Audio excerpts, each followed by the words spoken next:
hit a lot of things like this in the game. There's going to be, okay, we know that this spawns in the same exact map tile every single time. So Crucible tile is always to the top right, and this map length is very short. I think it's only 2 tiles technically is the minimum length, and like 5 tiles is max. And so this is an up thing, it's not going to be there. So it has to be down right, and then up right, and we should be hitting Crucible very soon. And here it is. And the reason why is look at that map length. It's a very, very short map length for the Crucible. So if you hit the wrong way after 1 or 2 tiles, you've got to turn around. So that should be a very, very quick map tile. Now, Dalgar Oasis is going to... No, not Dalgar Oasis. Desolate Sands. This is another fun one. This is, I think, probably the best time saver in the game when doing this in the group as opposed to solo. So let's just go ahead. No, I won't even uncover the map. I'll just show you guys to demonstrate it to you that I know what I'm talking about. So, if you don't have the idea already, let me explain. This tile goes a little bit up left and then up there. This tile goes down and then around and then up there. And there's this giant gaping hole in the center. Possible spawn locations could be there, sometimes a little bit off to the side, or sometimes a little bit further down. Could be there as well. Sometimes this is a waypoint, and what it is, you've got to hate yourself. That is the worst possible place for the waypoint to spawn. And also make sure that Vault of the Betrayer, or Vault of the Assassin and Cave of the Betrayer don't spawn there, which means already you have to get into the RNG by manipulating the 2 roads to take. So that's the worst possible scenario, is if you hit the waypoint right here. And so again, if you're fishing and you're already this far and you see that waypoint, don't worry. I'm going to show you guys what's up. So sometimes there's like a little clove and it's going to be right there. Sometimes you get it right there or there, and sometimes it's up there. It is very rarely in any other places besides these couple. So because of that, what I tend to do is I tend to go right side. I know where these go. I tell everybody to just go straight up, and they typically find this and they just track alongside it and kind of know in a sense, okay, I can be expecting something left side, but the right side they don't really know. So now that we've got that covered, what's the optimal pathing to take? So sometimes, get the right color. Sometimes, if you can hit, you can go there. And I found that this method right here tends to spawn very frequently. If there's nothing here, or if there's Cave of the Betrayer, occasionally I'll find Vault of the Assassin very frequently spawns right here. Vault also tends to spawn right there, Cave right there and there and there. I think Cave also spawns there, and Vault spawns there. But again, that's just from experience. I could be wrong on some of those. So I'll just highlight the Vaults in blue, and then the Caves in red. And so this typically tends to be where the maps are. And so if you notice, you'll have to kind of do this sweep sort of deal. If I could just blow it up. This kind of sweep to get the Vault of the Assassin, and then this kind of sweep to do Cave. And so that's why sometimes you'll want to go up and then that way, and that's not a good color. Change it to orange. Let's do green. So if I can change this, we're going to go up, and then there's typically best what I found for most of the time. But what I tend to do in many of my runs is because I'm so used to it, I'll just go up right first. I'll hit these couple of paths. And then after I hit those paths, I'll know exactly if something is here or not.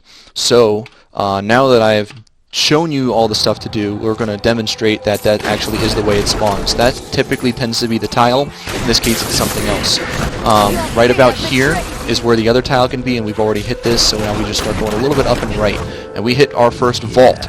So if I mentioned vault is typically there, there, and there, whereas Cave of the Betrayer is there, and there. So we've hit our vault here, and that's good. That means that now we've also hit this, and that means we can just start going straight up to the right. And so again, we're trying to optimize our tile pathing, which means minimal time traveled, minimal time wasted. And this vault is always, I think it's always, I'm 90% confident that the vault spawns in a square. I haven't done enough vault MP10 runs back when MP10 was a thing, so I can't say for certain if that's the case always. But yeah, in a solo game, you're going to want to take that and then just keep on running. In a multiplayer game, you're just going to teleport to whoever is on town duty that is supposed to go to the upper left of the map. So we didn't go right enough. There we go. And so now we just kind of go up here. We notice that that's the event, and so Cave of the Betrayer should be right about here. No, it's not.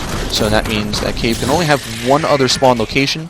I might have missed it here, but once in a blue moon, Cave spawns to the left. And I typically don't like this one because Vault tends to spawn to the left, and since Vault didn't this time, then we know it's there. And so as you can see, I took the optimal pathing for that and hit both tiles on just about some of their worst spawns.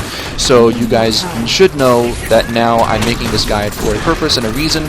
I know what I'm talking about, I know what I'm doing, and if you guys want me to power level your character through the 2 conquests, speed racer and sprinter, you can check out my forum topic. So I know what I'm talking about, and this is just a way to demonstrate it. But right now I'm not demonstrating this very well. Cave of the Betrayer has some really nasty tile lengths. Look at that tile length that I can't avoid, and number 2 is just about as bad. But at least Cave number 2, you know the tile always spawns to the left and going upper left, and so that can minimize your RNG a little bit. So you'll always try and take the left, and it should be just about here. I've hit about the maximum tile length, and so it should be up left here. Nope. Let's curve back around. Where is it? Here it is. Yeah, that's it. Now it's it. The reason why is because the map length is just so absurdly long on this. I think I need to go back to town for some reason here. I don't know why I'm going back to town. I thought there was a town event.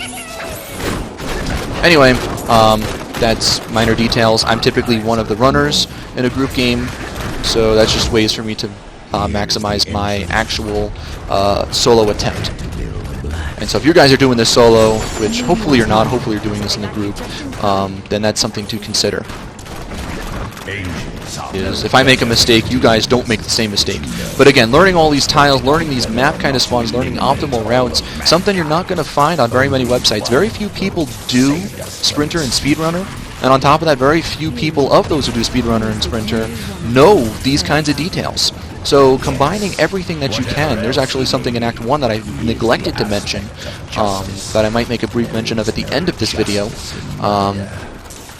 That even I don't know everything of that, and that's why I kind of don't want to mention it, but we'll just do it because these are just standard tiles. You're not going to hit many RNG things here. Just know what you're doing. And again, that's the purpose of this video, is to teach you what to do so that you will know what you're doing. And again, these are kind of minimum length things, so we've hit enough minimum length here to know that this is going to be the correct path. This is going to be a dead end. How do I explain this? Dead ends also have a maximum length. They'll never have you go down like 7 or 8 tile sets just to find a dead end.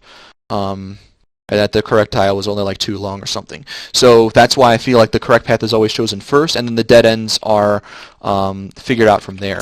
So we know this is the correct way to go. We're not going to have to backtrack from here. So down left looks like it's the correct way. And then very, very shortly we've hit the minimum tile length, so it should be down about here. Possibly one other tile. We should find the square. And there it is. So minimum tile length is something to be very, very aware of when doing these runs.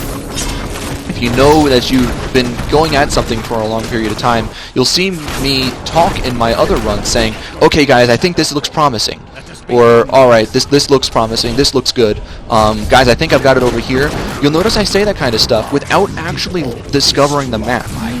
Because I'm also trying to calculate my teammates' minimum requirements and map lengths, and just looking at their overall tile sets, and with my knowledge of where all the spawns come from, I can see who is kind of going the right direction. And I can try and say, okay, well, it looks like I picked the correct path. And right now, we have hit the minimum tile length easily. So this is definitely dead end, but it's one of these 2, upright or downright, and it's upright.